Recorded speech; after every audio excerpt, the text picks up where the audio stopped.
நம்முடைய பாரதிய ஜனதா கட்சியில் மூத்த தலைவராக முன்னாள் சட்டமன்ற உறுப்பினராக இருக்கக்கூடிய அண்ணன் சோழன் பழனிசாமி அவர்கள் ஒரு சின்ன சாலை விபத்தில் காயம் பெற்று மருத்துவமனையில் இருக்கிறாங்க. அவர்களை சந்திப்பதற்காக இன்று மதுரையில் வந்து பார்த்துட்டு என்னோட மாவட்ட தலைவர்கள் நம்முடைய தொண்டர்கள் எல்லாம் இருக்கிறாங்க. பார்த்துவிட்டு மறுபடியும் சென்னைக்கு போகிறாங்கன்னா மற்றபடி எதுவும் லோக்கல் கட்சி நிகழ்ச்சி எதுவும் இல்லை. நேரடியாக கேள்வி கேளுங்க, பதில் சொல்கிறேன். இந்த ஓபிஎஸ் அவர்களும் டிடி அவர்களும் வந்துட்டு நீங்கள் தான் கூட்டணிக்கு அழைச்சிங்க, வெளியே போயிருக்காங்க. திரும்ப வந்து டிடி மொழி கேள்வி கேளுங்க ராஜ். ஓபிஎஸ் அவர்களும் இவங்களும் கூட்டணியிலேருந்து வெளியே போயிருக்காங்க. மீண்டும் அவர்களை இணைக்கிறதுக்கு நீங்கள் எதுவும் முயற்சி பார்த்தீங்கன்னா உங்களுடைய தாட் என்ன சார்? திரும்ப அவங்களை இணைக்கணுன்ற ஒரு தாட் இருக்கா, இல்லை அது அவர்களுடைய முடிவு அப்படின்னு விட்டுறீங்களா? ஆனால் என்னை பொறுத்தவரை இரண்டு பேருமே என்டிஏ கூட்டணியில் இருக்க வேண்டும் என்பதை தொடர்ந்து நான் வலியுறுத்தி கொண்டிருக்கின்றேன். இரண்டு தலைவர்கள்ட்டையும் தொலைபேசியில் பேசுவதற்கு வாய்ப்பு கிடைக்கும் பொழுது நான் அதை தான் நான் சொல்கிறேன். ஆனால் டிடிவி அவர்கள்ட்ட குறிப்பாக நான் அதே கருத்தை நான் வலியுறுத்திக்கிட்டு இருக்கேன். முதல்ல இருந்து கொஞ்சம் பொறுத்திருப்போம். ஒரு முடிவு எடுத்திருக்கிறாங்க. எப்பொழுதுமே ஒரு முடிவெடுத்த பிறகு கொஞ்சம் காலம் கொடுத்தீங்கன்னா எல்லோருக்கும் அந்த டைம் வேணும் செட்டில் ஆகிறதுக்கு. ஏன்னா உடனடியாக ஒரு முடிவெடுத்த பிறகு அவர்களும் வருத்தத்தில் எடுத்திருப்பாங்க. அதனால் கொஞ்சம் பொறுத்திருப்போம், காலம் கனிந்து வரட்டும். அதுவரை எல்லோரும் எங்களுடைய முயற்சிகளை செய்து கொண்டே இருப்போம். தற்போது புதிய சர்ச்சையினால வந்து கிருஷ்ணசாமியும் ஜான் பாண்டியனும் வெளியே போகிற மாதிரி ஒரு சூழ்நிலை உருவாயிருக்கு.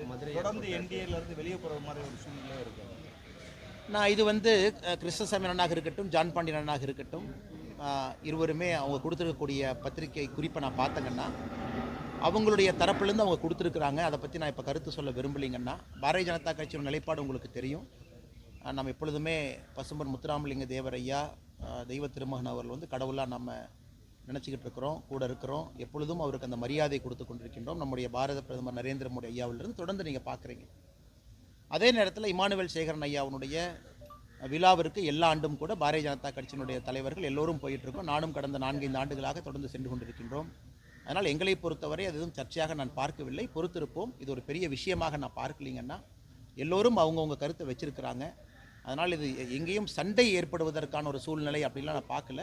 மறுபடியும் அதே தான், காலம் இருக்கிறது, பொறுத்திருப்போம், எல்லாம் சரியாக இருக்கும். டிடிவி அண்ணே வந்து என்ன சொல்கிறாருன்னா, நயினார் நாகேந்திரனால தான் இப்போ நான் வெளியேறினேன், முன்னாடி இருந்த அண்ணாமலைனால நான் எந்த பிரச்சனையும் இல்லை இருக்கிறவங்க. ஆனால் கருத்து சொல்லப்பட்டு விட்டது. நயினார் நாகேந்திரனை பேசிட்டாங்க, மாநில தலைவர் அவங்க பேசிட்டாங்க. திரும்ப திரும்ப அதை நோண்டி இப்படி சொன்னாங்க அப்படி சொன்னாங்க அப்படின்னு நம்ம பேசுறது யாருக்குமே அழகல்ல. பிரச்சனை முடிஞ்சதுன்னு தான் நான் பார்க்குறேன். ஒரு கருத்து வச்சிருக்கிறாங்க, இன்னொரு பக்கம் கருத்து சொல்லியிருக்கிறாங்க. அதோடு முடித்து விட்டு அடுத்த வேலையை பார்க்க எல்லோருமே போகணும். நான் ஏற்கனவே சொன்னது போல் காலம் கனிந்து வரட்டும், கொஞ்சம் பொறுமையாக இருப்போம். இன்றைக்கே திரும்ப திரும்ப அதை நோண்டி குத்தி இப்படி சொன்னாங்க அப்படி சொன்னாங்க நீங்கள் என்ன சொல்கிறீங்க அப்படிங்கிறது அரசியலில் சரியாக இருக்காதுங்கன்னா, டிடிவி தினகரன் அண்ணனை பொறுத்தவரை நான் தொடர்ந்து சொல்வது இதுதான். ஒரு நல்ல தலைவர். என்டிஏ கூட்டணியில் 2024 வந்தாங்க. பாரதிய ஜனதா கட்சி தமிழகத்தை வழிநடத்தி கொண்டிருக்கக்கூடிய அண்ணன் நயினார் நாகேந்திரன் அவர்கள் எங்களுடைய தலைவர். அதனால் எங்கேயும் கருத்து வேறுபாடுகளுக்கு இடம் இருக்காது. பொறுத்துருங்க. இன்னும் 7-8 மாதம் இருக்கும்பொழுது இன்றைக்கே அவசரம் பண்ணணும். ஆளுங்கட்சியை பார்த்து ஆளுங்கட்சி வந்து தாவேக்காவை பார்த்து உச்சகட்ட பயத்தில் இருக்கு அப்படின்னு விஜய் சொல்லியிருக்காரு. திமுக அண்ணா, அதாவது இன்னைக்கு சகோதரர் விஜய் அவர்கள் கட்சி ஆரம்பிச்சிருக்கிறாங்க. மதுரை மண்ணில், இதே மண்ணில் வந்து இப்போ தான் மாநாடு நடத்தி முடிச்சிருக்கிறாங்க.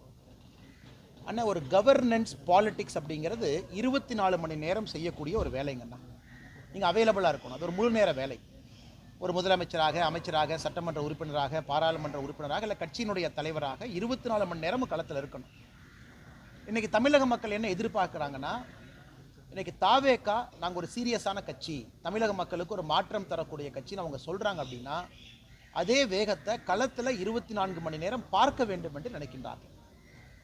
சனிக்கிழமை மட்டும் நான் பிரச்சாரத்துக்கு வருவேன், சனிக்கிழமை மட்டும் மக்களை பார்ப்பேன், ஞாயிற்றுக்கிழமை மட்டும் மக்களை பார்ப்பேன், மற்ற திங்கள், செவ்வாய், புதன், வியாழன், வெள்ளி நான் பார்க்க மாட்டேன் அப்படிங்கிறது ஒரு புதிதாக வந்திருக்கக்கூடிய அரசியல் கட்சிக்கு ஒரு பொறுப்புமிக்க தலைவர் அந்த மாதிரி செஞ்சே கிட்டத்தட்ட டிசம்பர் வரைக்கும் நம்ம கொண்டு போயிட்டோம் அப்படின்னா மக்கள் வந்து டெஸ்ட் பண்ணுவாங்கண்ணா. இது எல்லாமே அதுக்கான காலம்.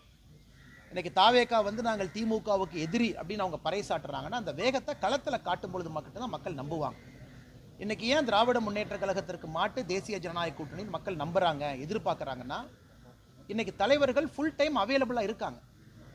நம்ம எதிர்க்கட்சி தலைவராக இருக்கட்டும் முழு நேரம் ஒரு பக்கம் இருக்கிறாங்க. பாரதிய ஜனதா கட்சியினுடைய தலைவர்கள் முழு நேரம் அவைலபிளாக இருக்கிறாங்க. யார் வேண்டாலும் ஒரு பொதுமக்கள் யார் வேண்டுமானாலும் சந்திக்க முடியும். பாரதிய ஜனதா கட்சியினுடைய கூட்டங்கள் பார்த்தீங்கன்னா தினமும் நடக்கும். அதனால் தாவேக்காவை பொறுத்தவரை நான் வெளியிருந்து சொல்லுகின்ற கருத்து, நாங்கள் தான் மாற்று, நாங்கள் தான் எல்லாத்துக்கும் மாற்று, தமிழகத்திற்கு நாங்கள் தான் விடிவெளின்னு அவங்க சொல்ல வர்றாங்கன்னா, 7 நாட்களும் மாதத்தில் 31 நாளும் 30 நாளும் 24 மணி நேரமும் மக்களுக்கு அவைலபிளாக இருக்கும் பொழுது மட்டும்தான் ஏற்றுக்குவாங்க. கட்சியினுடைய தலைவரே நான் மக்களை பார்ப்பேன், ஆனால் வீக்கெண்ட் மட்டும்தான் பார்ப்பேன், நான் திங்கள்லேருந்து வெள்ளிக்கிழமை வரைக்கும் பார்க்க மாட்டேன்னா எந்த அளவுக்கு சீரியஸாக அவங்க அரசியல் களத்தையும் பாலிடிக்ஸையும் எடுத்துக்கிறாங்க அப்படிங்கிற கேள்விக்குறி மக்கள் வைக்கிறாங்க. அதனால் அதையும் பத்திரிகை நண்பர்கள் நீங்கள் கேட்க வேண்டிய கடமையும் கேள்வியும் உங்களுக்கு இருக்குது. அதையும் நீங்கள் அந்த தலைவர்கள் களத்துக்கு வரும்போது கேட்பீங்கன்னு நான் நம்புகிறேன். ஆனால் காவல்துறையை பொறுத்தவரை ஏதோ இவங்க மட்டும் காக்கைக்கு பொன் குஞ்சு நல்ல குஞ்சு தன் குஞ்சுன்னு சொல்கிற மாதிரி காவல்துறை வந்து தாவேக்காவை மட்டும் மறுத்தாங்க. நாங்களும் யாத்திரை செய்திருக்கின்றோம், காவல்துறையை மறுத்தாங்க. பல இடத்துல நீதிமன்றத்துக்கு சென்று பர்மிஷன் வாங்கிட்டு வந்தோம். இது தமிழகத்தில் வழக்கமாக நடக்கிறது தான். காவல்துறையை பொறுத்தவரை எதிர்க்கட்சியாக இருக்கக்கூடிய எல்லோருக்குமே அந்த மறுப்பு சகஜமாக வருது. ஏன்னா காவல்துறை சில இடத்துல நியாயமான காரணம் இருக்குது, சில இடத்துல நியாயமில்லாத காரணம் இருக்குது. நம்ம காவல்துறையை குறை சொல்வதை விட்டு சரி காவல்துறை அனுமதி கொடுக்கலன்னா கோர்ட்டுக்கு போய் அனுமதி வாங்கலாமே, யார் வேண்டான்னு சொன்னது? அதனால் திரும்ப திரும்ப காவல்துறையில் யாரோ ஒரு அதிகாரி அனுமதி மறுத்தாங்க. அதனால் பாருங்கள் எங்களை பார்த்து பயந்துக்கிட்டாங்க. மக்கள் தாவேக்காவை பார்த்து ஆதரவு கொடுப்பது அல்லது திமுக தாவேக்காவை பார்த்து எப்போ பயப்படுவாங்கன்னா 24 மணி நேரம் களத்தில் இருக்கும் பொழுது மட்டும்தான் அந்த எழுச்சி வரும். அதனால் இன்றைக்கி காரணத்தை திருப்பி காவல்துறையின் மீது காரணத்தை வைப்பது, இவர்கள் மீது காரணத்தை வைப்பது, நான் ஒரு அரசியல் பார்வையாளனாக, நானும் ஒரு அரசியல்வாதியாக, நானும் இந்த நாட்டினுடைய குடிமகனாக நான் அதை ரசிக்கலிங்கண்ணா. களத்தில் அக்ரெசிவாக 24 ஹவர்ஸ் 7 நாள் இருங்க, 7 நாள் யாத்திரை பண்ணுங்கள். யார் வேண்டான்னு சொன்னது? காவல்துறை இங்கே அனுமதி கொடுக்கலையே, இன்னொரு அனுமதி இடத்துல வாங்குங்க. ஏன்னா இங்கே வர்ற மக்கள் என்ன வராமல் போயிடுவாங்களா?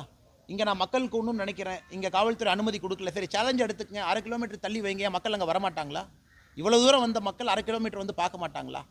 அதனால் இதெல்லாமே ஒரு சாக்காகத்தான் நான் பார்க்குறேங்கன்னா, ஆக்டிவ் பாலிடிக்ஸ், சீரியஸ் பாலிடிக்ஸ் பண்ணுறவங்க முழு நேரம் களத்தில் இருக்கணும். அது மக்களுடைய அடிப்படை எதிர்பார்ப்பு.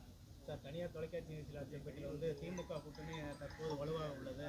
வருங்காலங்களில் வந்து மக்கள் வந்து இதுவரைக்கும் எதிர்ப்பு தெரிவிக்கல, வருங்காலங்களில் வந்து இந்த எதிர்ப்பலையாக மாறும்போது ஆனால் இப்போ அடிப்படை பிரச்சனை என்னன்னாங்கன்னா, ஆங்கிலத்தில் பேசக்கூடிய ஒரு இன்டர்வியூவை அதை தமிழில் மொழியாக்கம் செய்து அதை சொல்லும் பொழுது அந்த கருத்துக்கள் தவறாக வெளியே வருவது ஒரு வருத்தத்துக்குரிய விஷயங்கண்ணா. அது ரொம்ப துரதிருஷ்டவசமான விஷயம் கூட. காலையில் நான் சம்மந்தப்பட்ட நாளிதழுக்கு நான் அழைத்து பேசினேன், எடிட்டர் அவங்ககிட்ட பேசினேன், எல்லாத்தையுமே பேசினேன். அது சரி செய்வதாக கூட அவங்களும் முடிவளித்திருக்கின்றார்கள். காரணம் நம்ம ஆங்கிலத்தில் பேசும்பொழுது அது வரும். நாம் சொன்ன கான்டெக்ஸ்ட்னா இன்றைக்கி அதை பற்றி நாங்கள் கவலைப்படலிங்கண்ணா. ஆன்டி இன்கும்பன்சிங்கிறது, அதாவது மக்களுடைய எதிர்ப்பு அலை என்பது நவம்பர் டிசம்பரில் நமக்கு தெரியணும். அதுதான் முக்கியம். ஏன்னா நீங்கள் எலெக்ஷனுக்கு ரொம்ப முன்னாடியே பீக் ஆகக்கூடாதுங்கண்ணா. மக்கள் எங்களுக்கு வந்துட்டாங்க, எல்லோரும் மாற்றம்னு சொல்லிட்டாங்க அப்படிங்கிறது பீக் ஆகக்கூடாதுங்கண்ணா. நீங்கள் அடிப்படையில் ஜனவரி பிப்ரவரியில் பீக் ஆகும் பொழுது தான் ஓட்டு போடும் நேரம் வரைக்கும் அதை கொண்டு போக முடியும். அதனால் எதிர்ப்பலை இன்றைக்கி இருக்கு, எதிர்ப்பலை இன்றைக்கி இல்லை, நமக்கு தேவையில்லாத பேச்சு. ஏன்னா இன்றைக்கி அரசியல் இதே என்ன ஆரம்பிக்கலை. நவம்பர் டிசம்பரில் எதிர்ப்பலையை நாம் பார்க்க வேண்டும் என்பது தான் என்னுடைய கருத்து. வித்தியாசமாக நாம் பார்க்கணும். கூட்டம் கூடணும், பெரிய பெரிய மாநாடு எதிர்க்கட்சிகள் போடும் பொழுது மக்கள் ஆர்வமாக வந்து பங்கேற்கணும். அதுதான் அரசியல் மாற்றத்திற்கான அறிகுறி. அது நவம்பர் டிசம்பருக்கு முன்பு நடக்க வேண்டிய அவசியம் நமக்கு இல்லை. அது நவம்பர் டிசம்பரில் நடக்கும். அதை நோக்கி தான் எல்லாரும் பயணம் பண்ணுறாங்க. ஒரு யாத்திரை நடத்துகிறாங்க, அனைத்து இந்திய அண்ணா திராவிட முன்னேற்ற கழகம், அதை நோக்கி போகிறாங்க. பாரதிய ஜனதா கட்சியினுடைய பூத் கமிட்டி கூட்டங்கள் முடிந்து மண்டல மாநாடு, அதை நோக்கி நம்ம போகிறோம். நம்முடைய கூட்டணி கட்சி நண்பர்கள் எல்லோரும் நவம்பர் டிசம்பர் ஜனவரி நோக்கி போகிறாங்க. அண்ணன் ஜான் பாண்டியன் அவர்கள் சமீபத்தில் திண்டுக்கல் ஒரு மாநாடு நடத்தியிருக்காங்க, அதை நோக்கி போகிறாங்க. அதனால் எனக்கு விசிபிளாக கேட்டிங்கன்னா நவம்பர் டிசம்பரில் பெரும் பொதுக்கூட்டங்களில் சாதாரணமான பொதுமக்கள் கட்சி தொண்டர்களை தாண்டி ஆர்வமாக பங்கேற்க ஆரம்பிக்கும் பொழுது அரசியல் மாற்றத்துக்கான அறிகுறி தெரியும். அதனால் இது புது ஸ்டைல் எப்படின்னாங்கன்னா, நாம் ஒன்று பேசுவோம், அதை ஏதாச்சும் ஒரு பத்திரிக்கையில் அவங்க மாற்றி போட்டுருவாங்க அல்லது வேறு மாதிரி போட்டுருவாங்க. அதை வச்சு 4 பேர் கேள்வி கேட்பீங்க. அதுக்கு நாம் ஒரு எக்ஸ்ப்ளனேஷன் கொடுப்போம். இது தமிழ்நாட்டில் ஒரு புது ட்ரெண்டாக உருவாகிட்டு இருக்குங்கண்ணா. அதனால் சம்மந்தப்பட்ட பத்திரிகையின் மீது எனக்கு பெரும் மதிப்பு இருக்குது. பட் இந்த நேரத்தில் ஆங்கிலத்திலிருந்து பேசும்பொழுது யாரோ ஒரு ரிப்போர்ட்டர் அதை பார்க்குறாங்க, அதை வந்து நம்ம நிறைய கருத்துக்கள் சொல்கிறோம். 34 நிமிஷத்தில் நம்ம அவ்வளோ விஷயங்கள் பேசும்பொழுது அதில் ஒரு லைன் எடுக்கிறாங்க, அதை அவங்க மொழிபெயர்த்து போடுறாங்க. ஆனால் நான் சொன்ன கருத்து அது இல்லைங்கண்ணா. ஓபிஎஸ் ஆதரவு எம்பி வாக்கு அளித்திருக்காரு, அதை எப்படி பார்க்கறது? என்ன வாக்களிச்சிருக்காங்கண்ணா? ஆமாங்கண்ணா. அண்ணா அண்ணா அண்ணா அண்ணா அது வந்து எதிர்பார்த்தது தானுங்கண்ணா. அது எதிர்பார்த்தது தானே. அதில் வந்து முதல்ல அவங்க ஆதரவு கொடுத்தது தான், அண்ணன் வரவேற்றது தான். இன்றைக்கி என்டிஏல இல்லை அப்படிங்கிறது இல்லைங்கன்னா, முதல்ல ஆதரவு கொடுத்தாங்க. ஒரு தமிழர் வருவதற்கான ஒரு பெரிய வாய்ப்பு. அதனால் இது எப்பவுமே தொடர்ந்து பார்க்குறது. இதுக்கு முன்பு கூட இல்லை, தொடர்ந்து பார்லிமெண்ட்டில் எப்பவுமே நமக்கு வந்து பாரத பிரதமர் நரேந்திர மோடி ஐயா அவர்களுக்கு ஆதரவாகத்தான் எப்பொழுதுமே ஓபிஎஸ் ஐயா இருந்திருக்கிறாங்க. அவர் சம்பந்தப்பட்ட எம்பிக்கள் இருந்திருக்கிறாங்க. அதில் எந்த மாற்று கருத்தும் இல்லை. இன்றைக்கி நடந்திருப்பதும் அப்படித்தான் நான் பார்க்குறேங்கண்ணா. சரி பார்ப்போங்கண்ணா. இந்தாங்கண்ணா. Thank you brother. ஒரு லெமன் கொடுத்துட்டு போகிறேன். Take care. பார்க்கணும் எல்லாத்துக்கும்.